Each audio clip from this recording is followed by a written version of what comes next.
এবং তার প্রিয় হাবিব রাসূলুল্লাহ সাল্লাল্লাহু আলাইহি ওয়াসাল্লাম শিরকের ব্যাপার সুন্দর করে আমাদেরকে বুঝিয়ে দিয়েছেন। আল্লাহ তাআলা সর্বপ্রথম সূরা জুমারের 65 নম্বর আয়াতে নবীজিকে খেয়াল করে বলেন, ওয়ালাকাদ উহিয়া ইলাইকা ওয়া ইলাল্লাযীনা মিন ক্বাবলিকা لئن أشركت ليحبطن عملك ولتكونن من الخاسرين. আল্লাহ পাক রব্বুল আলামিন নবীজিকে ওহিয়ে বলেন, হে রাসূল, আপনি এবং আপনার পূর্ববর্তী যারা ছিল তাদের উপরে এই মর্মে ওহী নাযিল করা হয়েছে, আপনি যদি কোনো শিরক করেন তাহলে আপনার সমস্ত নেক আমলগুলি পণ্ড করে দেওয়া হবে। পণ্ড মানে বাতিল, পণ্ড মানে কি? বাতিল করে দেওয়া হবে। আমি আবার বলি, আল্লাহ তাআলা নবীজিকে ওহী বললেন, হে রাসূল, ওয়ালাকাদ উহিয়া ইলাইকা ওয়া ইলাল্লাযীনা মিন ক্বাবলিকা, আপনার উপর এবং আপনার পূর্ববর্তীদের উপর এই মর্মে ওহী নাযিল করা হয়েছে, লাইন আশরাকতা লায়াহবাতান্না আমালুকা ওয়া লাতাকুনান্না মিনাল খাসিরিন।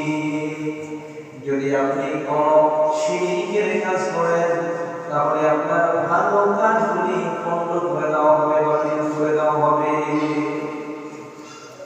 আচ্ছা বলুন তো, নবীজির আমল নামায় কোনো গুনাহ ছিল না? জানা থাকলে স্পষ্ট করে জবাব করে বলি, কোনো গুনাহ ছিল না? নবীজির আমল নামায় সুরের গুনাহ ছিল না? ডাকাতির গুনাহ, মিথ্যের গুনাহ, অপরাধের গুনাহ, জুলুমের গুনাহ, টেন্ডারবাজির গুনাহ, খুনের গুনাহ, এই পৃথিবীতে যত গুনাহ রয়েছে কোনো গুনাহর অবকাশ আমার আপনার নবীর আমল নামায় ছিল না। বলি সুবহানাল্লাহ। এমন একজন নবীকে আল্লাহ তাআলা সাবধান করে দিয়ে বলেন, নবী,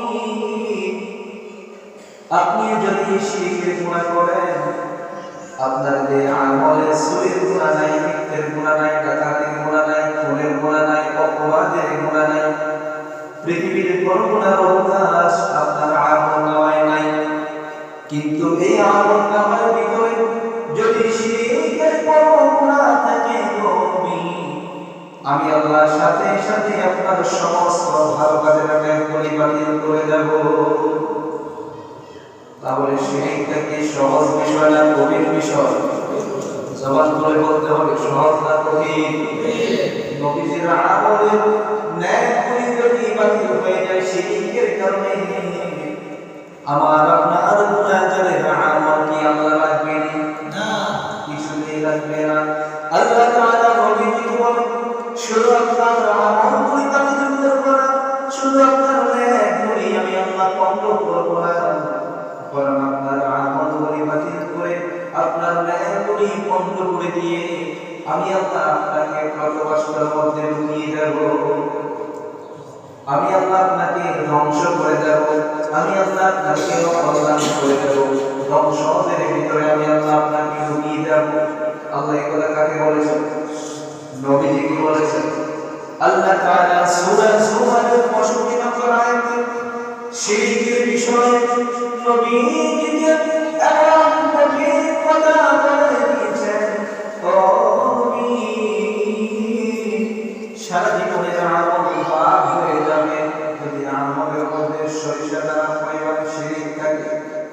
সারা জীবনের নেক আপনার পণ্ড হয়ে যাবে যদি আপনার আমলের মধ্যে শিরক থাকে।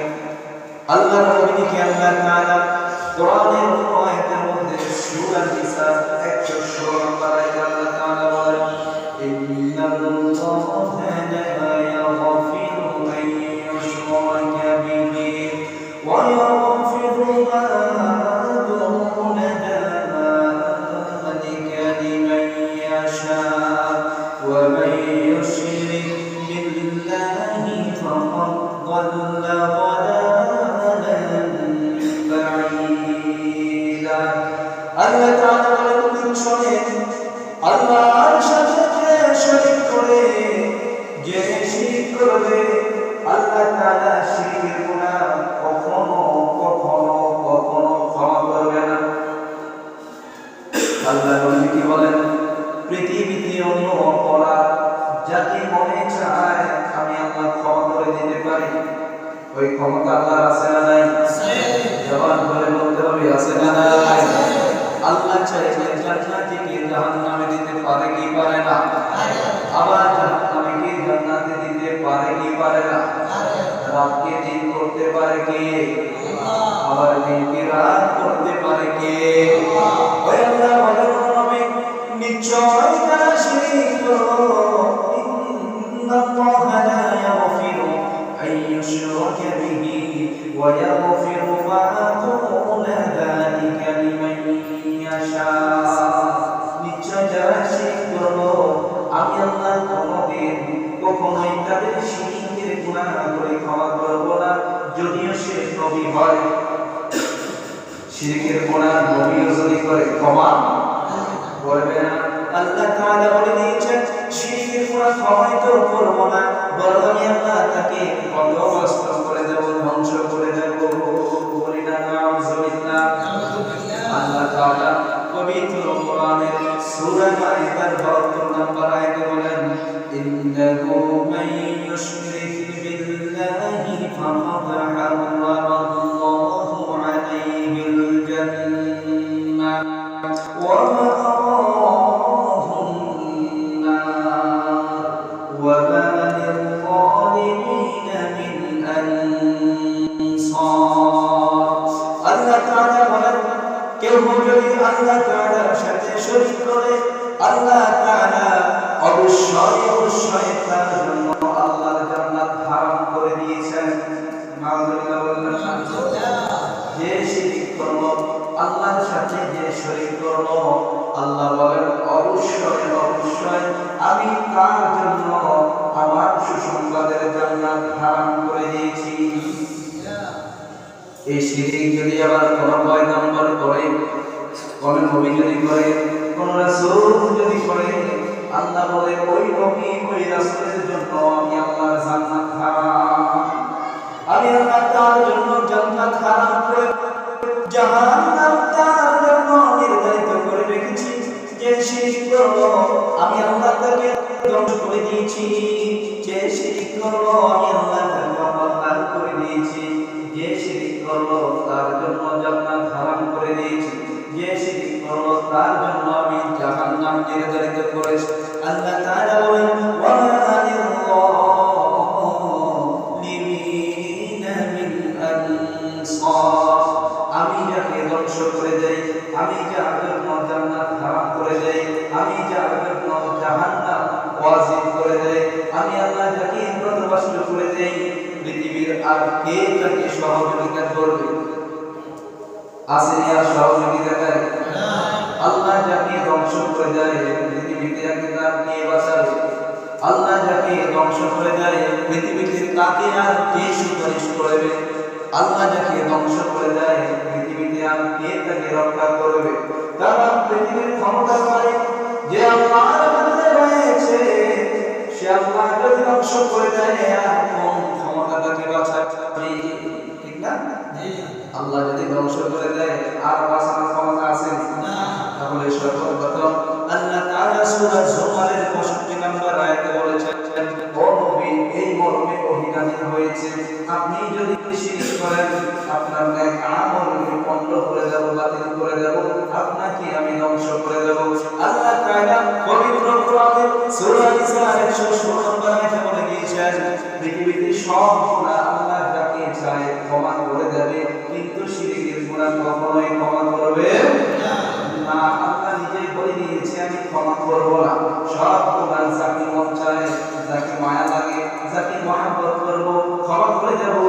শিরকের গুনাহ নবীকে আমি সারা জীবন মহব্বত করেছি, নবীও যদি করে ক্ষমা চলবে না। শিরকের গুনাহ আমি কোনোদিন কখনো ক্ষমা করব না।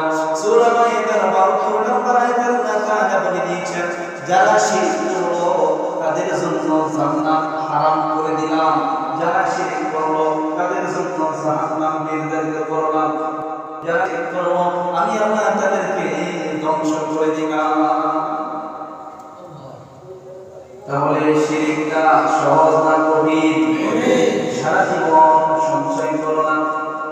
জীবন ইনকাম করলাম, সম্পদ জোড়ালাম, এখন ভোগ করবো, খাবো, এই সময় সম্পদ পেলাম না, নষ্ট হয়ে গেল, নিয়ে গেল, চলে গেল, ছাই হয়ে গেল, বরবাদ হয়ে গেল, কষ্ট কম না বেশি? সারা জীবন কষ্ট করে সঞ্চয় করলাম, ভোগের সময় পেলাম না, এর চেয়ে কষ্ট আর কি হতে পারে?